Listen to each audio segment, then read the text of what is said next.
The book of Matthew, chapter 27, verses 11 through 44. Meanwhile, Jesus stood before the governor, and the governor asked him, "Are you the king of the Jews?" "Yes, it is as you say," Jesus replied. When he was accused by the chief priests and the elders, he gave no answer. Then Pilate asked him, "Don't you hear the testimony that they're bringing against you?" But Jesus made no reply, not even to a single charge, to the great amazement of the governor. Now it was the governor's custom at the feast to release the prisoner chosen by the crowd. At that time, they had a notorious prisoner called Barabbas.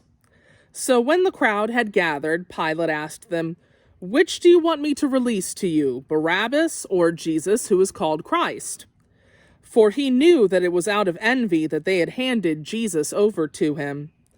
While Pilate was sitting on the judge's seat, his wife sent him this message: "Don't have anything to do with that innocent man, for I've suffered a great deal today in a dream because of him." But the chief priests and the elders persuaded the crowd to ask for Barabbas and to have Jesus executed. "Which of the two do you want me to release to you?" asked the governor. "Barabbas," they answered.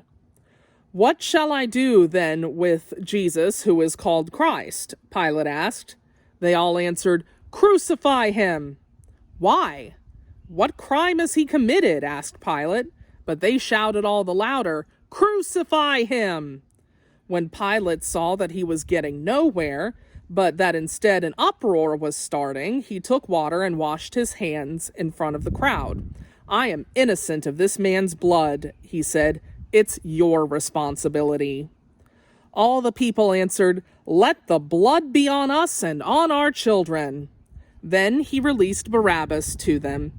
But he had Jesus flogged and handed him over to be crucified. Then the governor's soldiers took Jesus into the praetorium and gathered the whole company of soldiers around him.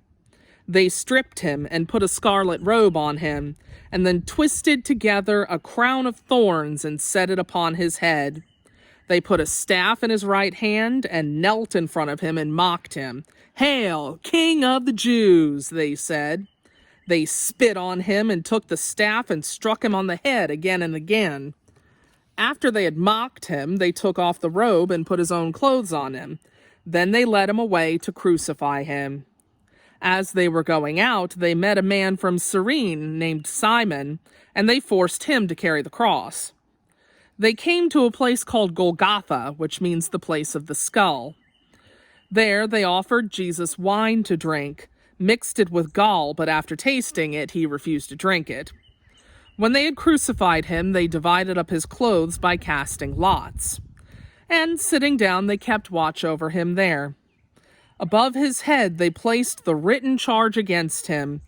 2 robbers were crucified with him, one on his right and one on his left. Those who passed by hurled insults at him, shaking their heads, and saying, "You who are going to destroy the temple and build it in 3 days, save yourself. Come down from the cross if you're the Son of God." In the same way, the chief priests, the teachers of the law, and the elders mocked him.